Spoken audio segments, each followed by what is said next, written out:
राधा मुझसे कई बार पूछती है, ये मोह और प्रेम में अंतर क्या है? दाऊ भी समझ नहीं पाती। आपके मन में भी ये प्रश्न चल रहा होगा कि अंतर क्या है इस मोह में और इस प्रेम में। चलिए बड़ी सरलता से मैं आपको ये समझा देता हूं। एक और स्मरण कीजिए एक मछली का जो जल में रहती है, वही क्रीड़ा करती। कभी गर्मी के कारण यदि वो जल सूखने लगे तो वो उसे छोड़कर नहीं जाती, वहीं रहती। भले ही जल कम होने के कारण वो वहां पर तड़प तड़प कर अपना प्राण त्याग दे, स्थान नहीं त्यागती। दूसरी ओर होता है भंवरा, जो किसी पुष्प के आसपास केवल तब तक मंडराता है जब तक उस पुष्प में रस हो।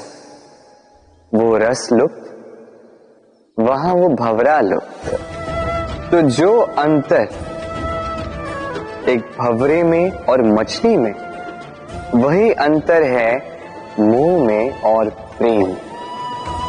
जो बिना कामना के, बिना लालच के किया जाए वो प्रेम, और जो कुछ पाने की अपेक्षा से किया जाए वो मोह।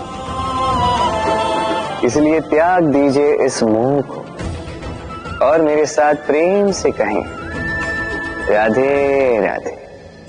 इस जीवन में कई सारे लोग धन और बल से मूल्यांकन करते हैं किसी भी व्यक्ति का, स्वयं का भी, दूसरों का भी। और कई बार धन और बल अर्जित करने की इस प्रक्रिया में हम समय, संबंध और स्वास्थ्य को पीछे छोड़ देते हैं, अनदेखा कर जाते हैं। सोचते हैं कि एक बार हमने धन और बल अर्जित कर लिए, उसके पश्चात समय भी हमारे अनुसार चलेगा, संबंध में और मधुरता भी आएगी और स्वास्थ्य भी हमारी मुट्ठी में होगा। किंतु इस धन के कारण जब हम इन तीनों को खो देते हैं, तब हमें ज्ञात होता है कि हम कितने निर्धन थे। फिर उसके पश्चात संसार का सारा धन एकत्रित कर लीजिए, फिर भी आप अपना खोया हुआ समय पुनः नहीं ला सकते, ना वो संबंध, ना वो स्वास्थ्य। इसलिए इन तीनों का मूल्य समझ लीजिए इससे पहले कि विलंब हो जाए।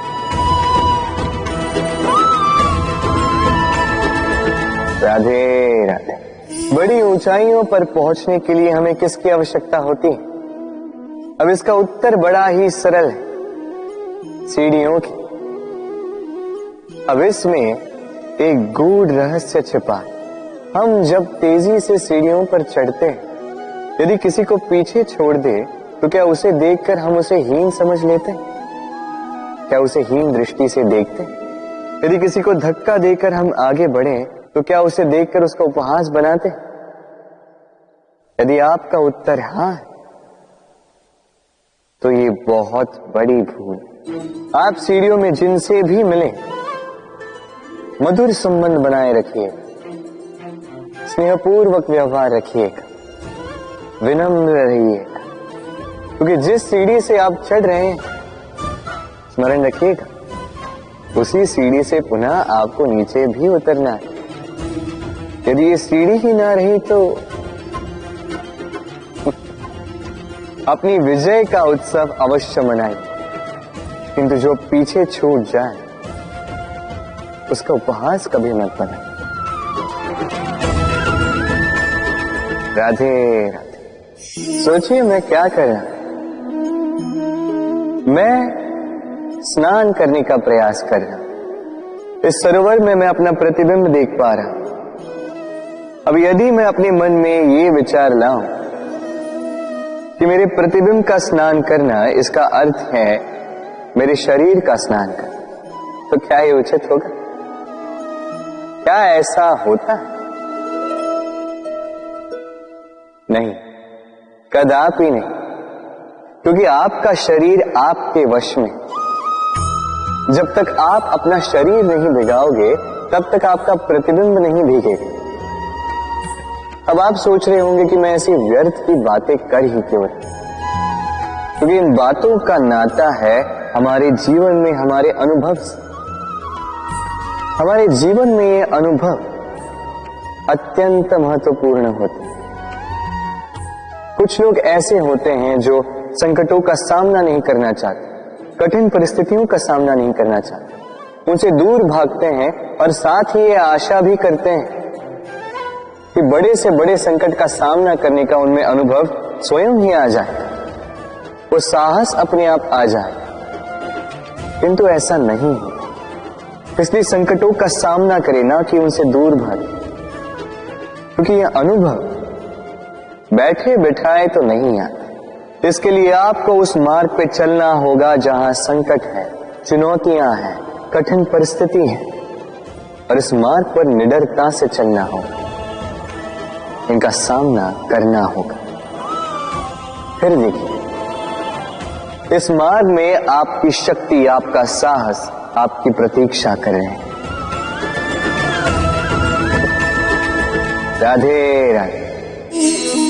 ये मोती देख रहे हैं, शुभ्र, श्वेत, ओजस्वी, और इसे ऐसा ही बनाए रखने के लिए हम क्या कुछ नहीं करते। इसे ऐसे किसी मखमल के वस्त्र में लपेट देते हैं, किसी पिटारे में अच्छे से बंद करके रखते हैं। क्यों? ताकि इस पर खरोच ना आए, ताकि ये मोती टूटे ना, क्योंकि ये अनमोल है। उसी प्रकार है ये दूध फटे ना, इसलिए हम इसे गर्म करके रखते हैं। ग्रीष्म ऋतु में हम इसे शीतल जल में रखते हैं, क्योंकि ये अनमोल है। ये दोनों अनमोल है और इसलिए हम इसे सहेज कर रखते हैं। दूध हमारे तन को और पुष्ट करता है, उसी तन की सुंदरता बढ़ाते हैं ये मोती। अब मोती और दूध की ही भांति होते हैं हमारे अपनों के मन। इन्हें भी हमें सहेज कर रखना चाहिए, इनकी रक्षा भी हमें करनी चाहिए।